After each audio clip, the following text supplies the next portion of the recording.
ಸ್ನೇಹಿತರೆ, ಇವತ್ತಿನ ಪತ್ರಿಕಾಗೋಷ್ಠಿಯಲ್ಲಿ ಕಾಂಗ್ರೆಸ್ ಸರ್ಕಾರ 2015ರಿಂದ ಇಲ್ಲಿ ತನಕ ಅಂದರೆ 2026 ತನಕ ಕೂಡ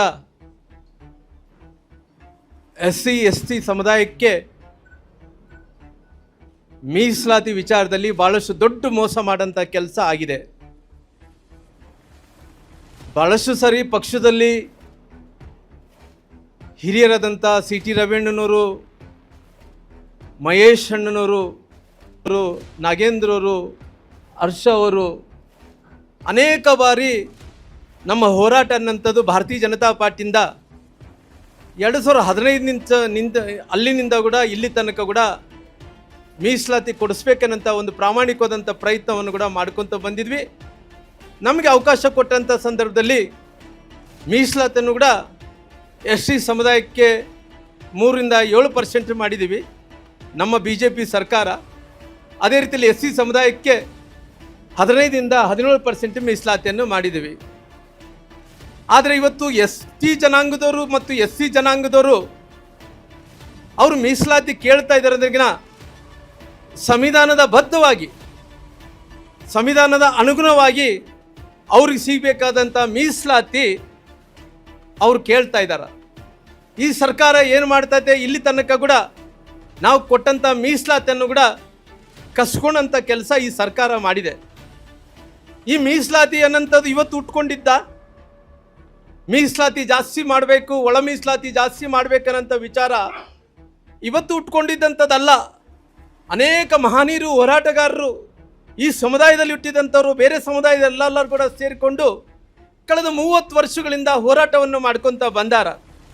ಹೋರಾಟವನ್ನು ಮಾಡ್ಕೊಂಡು ಬಂದಂಥ ಟೈಮಲ್ಲಿ 30 ವರ್ಷಗಳ ಕಾಲ 2015ರಲ್ಲಿ ಏನು ಒಳ ಮೀಸಲಾತಿ ಆಗಬೇಕು ಅನ್ನೋಂಥ ಕಾರಣದಿಂದ ಜನಸಂಖ್ಯೆ ಆಧಾರವಾಗಿ ಅನುಗುಣವಾಗಿ ಆಗಬೇಕನ್ನಂಥ ಕಾರಣದಿಂದ ಇವತ್ತು ಎಲ್ಲರೂ ಸೇರಿ ಕೋರ್ಟ್ ಮೆಟ್ಟಲನ್ನು ಏರುವಂಥ ಕೆಲಸ ಆಗ್ತದೆ.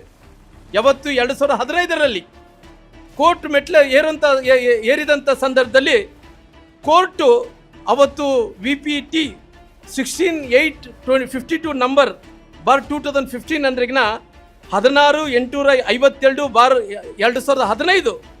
ಆಗ ಹೈಕೋರ್ಟ್ ಹೇಳುತ್ತೆ ಈ ಬಗ್ಗೆ, ಈ ಮೀಸಲಾತಿ ಬಗ್ಗೆ, ಒಳ ಮೀಸಲಾತಿ ಬಗ್ಗೆ ತುರ್ತು ನಿಗಾ ವಹಿಸ್ರಿ ಅಂತೇಳಿ ಹೈಕೋರ್ಟ್ ಆದೇಶವನ್ನು ಮಾಡಿದ ನಂತರ ಅದು ಸರ್ಕಾರಕ್ಕೆ ಆದೇಶವನ್ನು ಮಾಡೋಂಥ ಕೆಲಸ ಅದಂದರೆ ತುರ್ತು ನಿಗಮವನ್ನು ವಹಿಸ್ರಿ ಅನ್ನೋಂಥ ಅವ್ರನ್ನ ಗಮನಿಸ್ರಿ ಅನ್ನೋಂಥ ಒಂದು ಆದೇಶವನ್ನು ಕೋರ್ಟ್ ಕೊಡೋಂಥ ಕೆಲಸ ಸರ್ಕಾರಕ್ಕೆ ಆಗುತ್ತೆ. ಸನ್ಮಾನ್ಯ ಸಿದ್ದರಾಮಯ್ಯನವರು ಅವರು ಈ ಹಿಂದುಳಿದಂಥ ದೊಡ್ಡ ನಾಯಕರು. ಬಹುಶಃ 2015ರಲ್ಲಿ ಕೂಡ ಅವರೇ ಮುಖ್ಯಮಂತ್ರಿ ಆಗಿದ್ದರು. 2015ರಿಂದ ಎಲ್ಲಿ ತನಕ ಮುಖ್ಯಮಂತ್ರಿ ಆಗಿದ್ದರು, 2018 ತನಕ ಮುಖ್ಯಮಂತ್ರಿ ಆಗಿದ್ದರು. ಅವತ್ತು 3 ವರ್ಷ ಅವಕಾಶ ಸಿಕ್ಕಿತ್ತು. ಆದರೆ ಅವತ್ತು ಮುಖ್ಯಮಂತ್ರಿ ಇದ್ದಂಥ ಟೈಮಲ್ಲಿ 3 ವರ್ಷಗಳಲ್ಲಿ ಈ ST ಸಮುದಾಯಕ್ಕೆ, SC ಸಮುದಾಯಕ್ಕೆ ಏನು ಕೂಡ ಬಹುಶಃ ಅವರು ಅದನ್ನು ಮೀಸಲಾತಿ ಮಾಡಬೇಕು ಅಂತೇಳಿ ಕೂಡ ಯೋಚನೆ ಕೂಡ ಮಾಡಿದ್ದಿಲ್ಲ.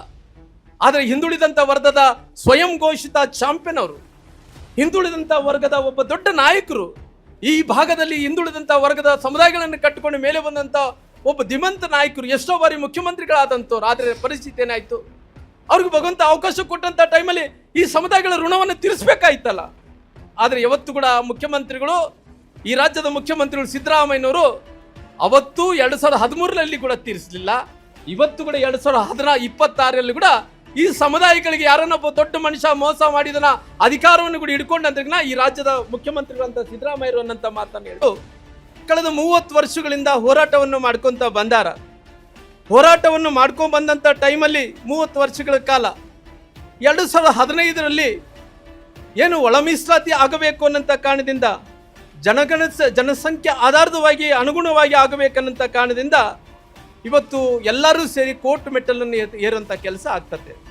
ಯಾವತ್ತು 2015ರಲ್ಲಿ ಕೋರ್ಟ್ ಮೆಟ್ಲು ಏರಿದಂಥ ಸಂದರ್ಭದಲ್ಲಿ ಕೋರ್ಟು ಅವತ್ತು VPT 16/8/52 ನಂಬರ್ /2015 ಅಂದ್ರೆಗಿನ 16/852/2015.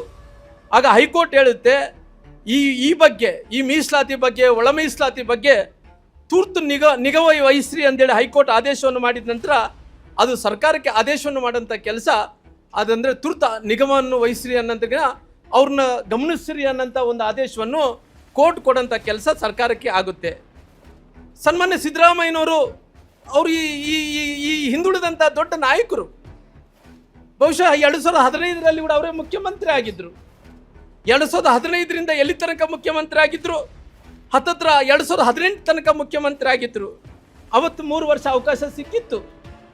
ಆದರೆ ಅವತ್ತು ಮುಖ್ಯಮಂತ್ರಿ ಇದ್ದಂಥ ಟೈಮಲ್ಲಿ 3 ವರ್ಷಗಳಲ್ಲಿ ಈ SC ಸಮುದಾಯಕ್ಕೆ ಏನು ಕೂಡ ಬಹುಶಃ ಅವರು ಅದನ್ನು ಮೀಸಲಾತಿ ಮಾಡಬೇಕು ಅಂತೇಳಿ ಕೂಡ ಯೋಚನೆ ಕೂಡ ಮಾಡಿದ್ದಿಲ್ಲ.